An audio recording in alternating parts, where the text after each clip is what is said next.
실족하게 하는 것에 대한 경고인데요. 아까 예수님이 실족하게 하지 않으려고 성전세를 한 세기를 내라고 그랬잖아요. 예수님이 실족하게 하지 않고 실족하게 하는 사람들에 대한 경고를 하고 있습니다. 실족하게 하는 일이 없을 수는 없다. 근데 그 사람에게는 화가 있다. 차라리 연자맷돌이 그 목에 달려 바다에 던져지는 게 낫다. 실족해 하는 것을 이렇게 심각하게 말씀하고 있습니다. 여러분, 실족하게 하는 일이 없을 수는 없어요. 근데 화가 있다는 거, 이것을 우리가 기억을 해야 됩니다. 그럼 내가 이런 말을 할 때, 이런 행동을 할 때, 저 사람은 실족하게 될까? 그것을 한번 생각해 볼 필요가 있다는 것이죠. 그리고 형제가 죄를 범하는 것을 볼 수가 있지요. 나도 죄를 범할 뿐만 아니라요. 범하거든 경계하고 회개하거든 용서해라. 하루에 7번이라도 회개하면 7번 용서해라. 반복적인 잘못을 해도 회개하는 자에게 용서의 태도를 요구하고 있습니다. 여러분, 우리는 이렇게 하라면 인간이 어떻게 그렇게 살아? 이렇게 반응하는 것을 참 많이 봤습니다. 근데 용서하는 것은 예수님을 따르는 제자의 책임이면서 이게 믿음의 표현이기도 하다는 것입니다. 그래서 정말 믿음을 더해달라고 그렇게 요청할 수밖에 없는 우리의 연약한 모습입니다. 믿음의 크기보다 그 믿음의 대상에 집중을 하는 거예요. 하나님이 무엇을 원하실까? 이 하나님께 집중을 해야지 내가 믿음이 커져야 된다. 거기다가 집중하지 말아라. 그러면서 무익한 종의 비유를 이 맥락 속에서 해주고 있는데, 종은 하고 나서도 마땅히 해야 할 일을 한 것뿐이라는 거예요. 그렇기 때문에 내가 이만큼 수고했으니까 우리 주인은 나에게 이렇게 대해줘야 돼? 그렇게 할 수가 없다는 거예요. 이게 바로 겸손하고 순종하고 자기 부인의 영성을 말하는 것입니다. 그러니까 뭔가를 했어요. 그러면 어떤 사람들이 어떻게 그렇게 했어요? 너무 훌륭하세요. 라고 말을 해도 무익한 종이라 마땅히 할 일을 했을 뿐입니다. 라고 고백을 해야 되고, 또 내가 뭔가를 다른 사람에게 잘 해줬어요. 그러면 그 사람에게 기대하는 바가 있죠. 기대하는 바에 마음이 올라오면 이렇게 선포하시기. 무익한 종이라 마땅히 할 일을 한 것뿐이다. 그리고 또 줬으면 그만이지. 그렇게 말하고 그것을 끝내보시기. 이게 생활 미션입니다. 여기서 나는 다른 사람을 실족시키는 삶을 살고 있지는 않는가? 이것을 점검해 보시고요. 내일 반복해서 잘못한 자를 용서할 수 있는가? 이것도 자기 자신 성찰해 보시고, 믿음은 작지만 하나님을 신뢰하고 있는가? 하나님께 집중하는 것이 굉장히 중요해요. 나는 이렇게 무익한 종의 자세로 주님을 섬기고 있는가? 이거 다 우리 자신을 점검해 봐야 될 내용이에요. 유대 예루살렘 베다니에 살고 있는 나사로가 아팠어요. 그래서 마르다와 마리아가 우리 오빠가 아파요. 와서 고쳐주세요. 라고 연락을 보냈는데 예수님이 일부러 이틀을 더 지체합니다. 근데 여기 나사로를 사랑하셨지만 나오죠. 굉장히 사랑하던 그런 가족들이에요. 일부러 이틀을 더 지체했어요. 지체한 이유가 뭐예요? 이 병은 죽을 병이 아니라 하나님의 영광을 위한 것이다. 예수님은 알아요. 이런 상황을 통해서 하나님이 무엇을 어떻게 드러내기를 원하시는지 압니다. 여기서 중요한 메시지는 지체가 사랑의 부재가 아니라는 거예요. 더 큰 영광을 위한 계획이라는 것입니다. 그럼 여기서 마르다와 마리아는 치유하시는 예수님을 알고 치유해달라고 요청을 한 것이죠. 근데 예수님은 이때에 이 자매와 이 오빠에게 그보다 훨씬 더 깊은 하나님을 경험할 수 있는 기회를 주고 싶은 거예요. 예수님이 이틀 후에 베다니로 왔어요. 요단강 동편에서 다시 이 서편으로 건너오신 것이죠. 마르다가 나사로가 죽은 지 나흘 되었어요. 주께서 여기 계셨다면 안 죽었을 거라는 거죠. 이 맥락 속에서 나는 부활이요 생명이다 라는 이 에고 에미를 말씀하신 거예요. 나를 믿는다는 죽어도 살겠고 이 말씀을 하셨고, 이제 동생이 다시 말해요. 주여, 주께서 계셨더라면 우리 오빠가 안 죽었을 거라는 거지요. 이 말을 듣고 예수님이 심령에 비통함을 느끼고 눈물을 흘리십니다. 예루살렘아 예루살렘아 예루살렘 보시면서 우셨고, 이때 예수님이 오셨습니다. 나사로의 무덤 앞에 가서 돌을 옮겨 놓으라 그러면서 지명해서 불러요. 나사로야 나와라. 여러분, 이때 나사로야 나오라 안 그랬으면 죽었던 사람 다 나왔을 거예요. 지명해서 불러내잖아요. 죽은 나사로가 살아서 나와요. 그 당시에 유대 장례 풍속은 세마포로 감아놓는 것이죠. 세마포에 감긴 채로 나오니까 이 나사로를 풀어서 다니게 하라. 이 모습을 본 종교 지도자들은 역시 또 예수님을 죽이려고 모의를 하고 있습니다. 왜냐하면 자기가 기득권자들이에요. 근데 자기네들은 할 수 없는 것을 예수님이 하고 다니시잖아요. 그래서 그런 측면에서도 예수님을 없애야 되는 것이죠. 여기서 예루살렘으로 가는 길에 사마리아와 갈릴리 사이에서 일어난 일인데요. 10명의 나병 환자들이 왔어요. 그리고 우리를 불쌍히 여겨달래요. 그래서 예수님이 가서 제사장에 보여. 왜냐하면 제사장이 나았다 안 나았다 그것을 결정해주는 그런 직분을 가지고 있었거든요. 이거 구약에서부터 연결되어 있는 거예요. 레위기 내용과. 가는 중에 치유를 받았어요. 10명이 다. 근데 한 사람만 돌아왔어요. 굳이 한 사람만이라고 말하지 않고 사마리아인이라고 말한 복음서도 있습니다. 사마리아인만 돌아와서 감사했어요. 그리고 하나님께 영광을 돌렸습니다. 예수님이 10사람이 다 깨끗함 받지 아니하였느냐? 근데 너 한 사람만 왔네? 내 믿음이 너를 구원하였느니라.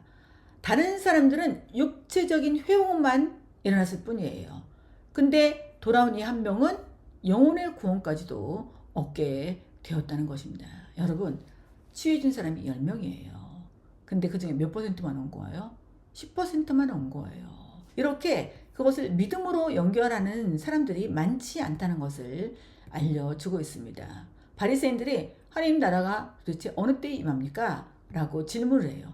여기서 예수님께서 하나님 나라는 볼 수 있게 임하는 것이 아니다. 이미 하나님 나라는 너희 안에 있어. 여기서 중요한 것은 바리새인들은 정치적인 왕국을 의미하며 말한 거예요. 근데 예수님은 이미 시작된 영적 통치를 말하고 있는 것입니다. 그러니까 하나님의 다스림 속에 들어가 있으면 하나님 나라가 경험되는 거야. 근데 계속 이런 질문, 네가 귀신이 들렸다 이런 말을 하고 있는 사람들은 지금 하나님의 다스림 속에 있는 것이다? 아니다. 아닌 걸 알 수가 있어요. 이 사람들이 종교 지도자인데도 불구하고 말입니다. 여기서 인자의 날 종말의 징조를 가르쳐 주십니다. 종말이 예상치 못한 때에 임한다는 거예요. 여러분, 언제 온다라고 때를 알려주는 게 아니라 도둑같이 온다는 거예요. 그렇기 때문에 준비가 필수다. 선택이 아니에요. 영적인 준비가 필수다. 영적인 준비를 어떻게 해야 된다? 세상에 집착하지 말고 주님만 따르는 준비가 필요하다라고. 어느 때에 임하느냐 때 타령할 일이 아니다. 하루하루 삶 속에서 준비를 하라. 그것을 가르쳐 주고 있습니다. 여기서 우리 자신을 성찰해 봐야 될 것은 나는 받은 은혜에 감사하며 살고 있는가? 하나님 나라는 지금 내 삶에 임해 있는가? 하나님의 다스림 속에 순종하고 있는가? 그 말이에요. 나는 인자의 날에 대비된 삶을 살고 있는가? 지금 영적인 준비, 영혼을 준비하며 살고 있는가? 그 말입니다.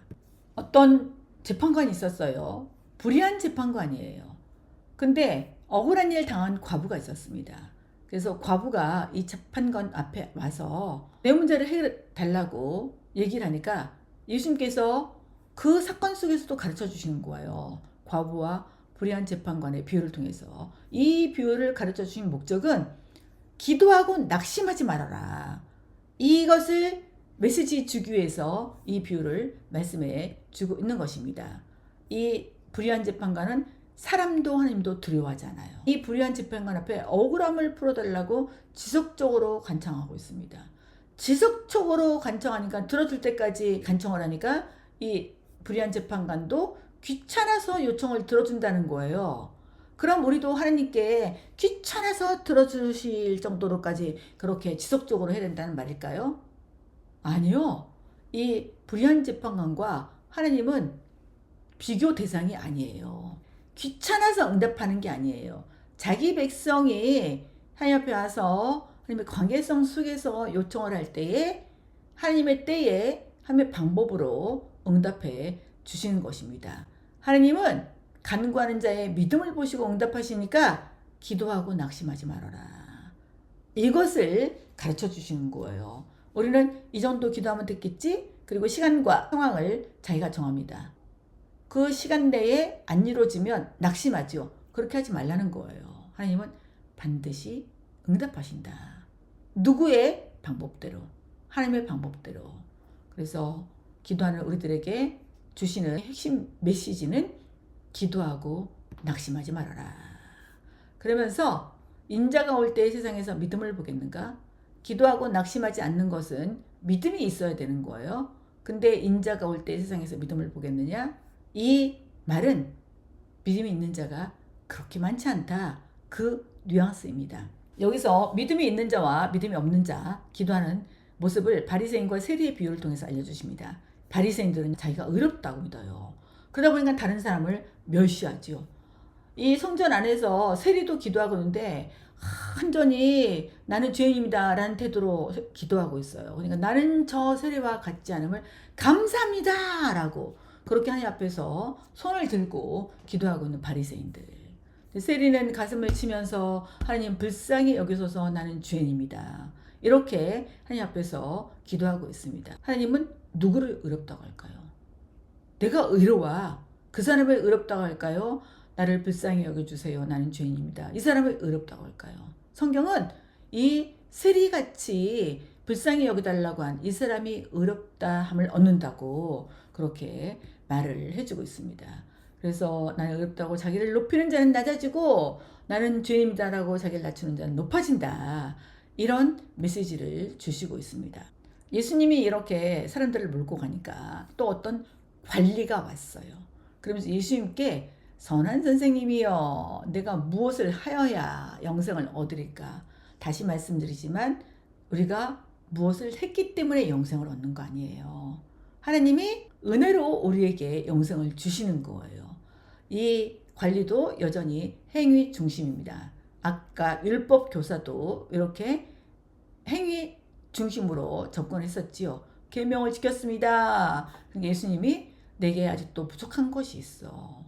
내게 있는 것을 다 팔아서 가난한 자들에게 나눠줘라. 그리고 와서 나를 따르라 라고 말을 했습니다. 이 말은 계명을 지켰는데 이웃사랑이 빠졌네. 네가 가지고 있는 것으로 다른 사람들의 필요를 좀 채워주고 손을 펴서 흘려 내보냈어야 되는데 그게 부족해. 그러니까 그건 하고 와 라고 말씀하셨습니다. 근데요 이 관리가 심히 근심하고 떠났어요. 왜냐하면 이 사람은 부자 청년이었습니다.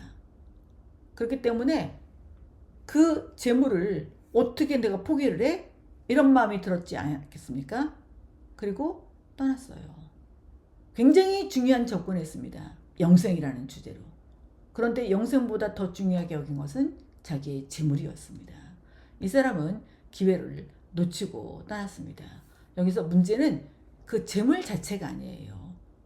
예수님이 이렇게 말씀하신 것은 그 재물 자체를 말씀한 게 아니에요. 그 마음 중심에 재물이 자리 잡고 있었기 때문에 그에서 나온 증거가 이걸 팔아서 가난한 사람들에게 나눠줘라. 그러는데 그 중심을 빼내지 못했던 거죠. 자기 중심을 완전히 독차지하고 있는 그 중심을 빼내지 못하고 여전히 돈이 중심 곳에서 벗어나지 못했습니다. 예수님이 이런 맥락 속에서 이렇게 말씀하세요. 부자가 하나님 나라 들어가는 것이 어렵다. 왜요? 그 마음 중심에 뭐가 자리 잡고 있어요? 재물이. 어느 정도는 어렵냐? 낙타가 바늘귀로 들어가는 게 차라리 쉽겠다. 여러분, 낙타가 바늘귀로 어떻게 들어가겠어요? 근데 낙타가 바늘귀로 들어가는 게 쉽다는 거예요. 아까 심판받는데 차라리 소돔이 너희들보다 더 쉽겠어. 그렇게 말한 거하고 같은 비유의 말씀을 말을 해주고 있습니다. 그러니까 이런 질문이 나올 수밖에 없죠. 그렇다면 누가 구원을 받을 수가 있어요? 사람으로는 할 수 없다. 하나님으로는 할 수 있다. 이게 무슨 말인가 하면 행위가 아니야. 전적인 은혜로 우리가 구원을 받는 거야. 그러면 구원을 받는다는 것은 이 재물보다도 하나님을 가운데 두는 거야. 그러면 자연스럽게 그 재물은 흘러가게 되어 있어. 이렇게 메시지를 선포해 주고 있습니다. 이제 예루살렘을 향해서 올라가고 있습니다. 이때에 12 제자를 따로 데리고 가면서 말씀해 주십니다. 군중이 아닌 제자들에게만 말씀하시죠. 점점 더 십자가의 실체로 초점을 맞춰 갑니다. 세 번째 순환 예고를 하고 있어요. 예수님이 누구에게 이런 일들을 당하실까?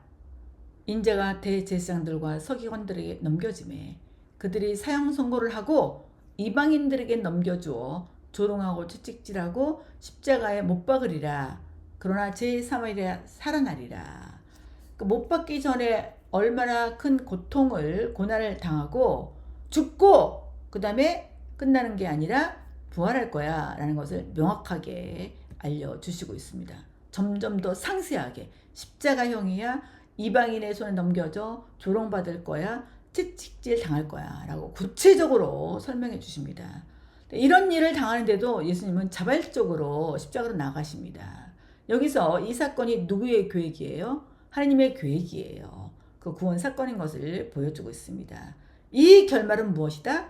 제3일에 부활한다. 부활의 소망, 그리고 하나님의 구속이 완성되는 것을 제자들에게 명확히 가르쳐 주셨어요. 그럼 제자들은 믿음으로 받아들이면서 이 한 시간 하루하루를 어떻게 예수님이 하나님 앞에 살아가시나 그걸 보고 배워야 되는데 과연 배웠을까요? 이 순환 예고한 직후에 두 아들이 엄마를 데리고 왔습니다. 주의 나라에서 하나는 주의 우편에 앉혀주시고요. 하나는 좌편에 앉게 해주세요 라고 여전히 메시아 왕국의 정치적인 개념을 기대하고 있는 거예요. 그래서 그 파워를 자기가 좀 갖게 해달라고 이렇게 요청하고 있습니다. 그러니까 예수님이 너희가 내가 마시는 잔을 마실 수 있느냐? 라고 물어요. 그러니까 할 수 있다는 거예요. 그러니까 예수님이 너희들이 내 잔을 마시기는 할 수 있어.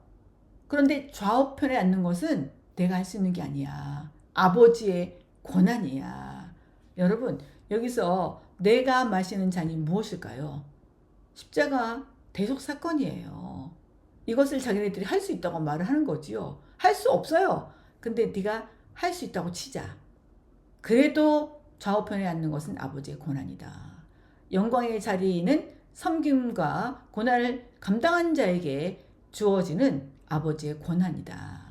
여기서 이 2명 빼놓고 나머지 10명들은 그래 너희들에게 양보할게 그랬을까요? 이 10명도 똑같은 마음을 가지고 있었어요. 그런데 말을 안 했을 뿐이에요. 근데 얘네 둘은 엄마 백을 가지고 와서 감히 이렇게 요청을 했지요. 10제자들도 다 분노를 했어요. 왜냐하면 자기들도 그 자리에 앉고 싶은데, 그리고 여기 좌우에 앉으려면 2명밖에 못 앉잖아요. 경쟁적인 사고에 빠져 있었다는 것입니다. 이것을 다 보고 계신 예수님은 예수님이 오신 목적을 말씀해 주고 있습니다. 인자가 온 것은 다른 말로 내가 이 세상에 온 것은 섬김을 받으려 하는 게 아니야. 도리어 섬기라는데 어느 정도로 섬기냐? 내 목숨을 많은 사람들의 대속물로 주기 위해서 온 거야 라고 다시 한번 예수님이 오신 목적을 가르쳐 줍니다. 참 깨닫지 못하고 답답하지 않습니까? 여러분, 우리도 마찬가지예요. 이번 한 주도 나만을 중심으로 사고하는 내관 뚝 하고 이제 예수님이 가르쳐 주신 하나하나 가르침 생각나는 대로 하관 고하는 그런 삶을 살다가 다음 주에 뵙겠습니다.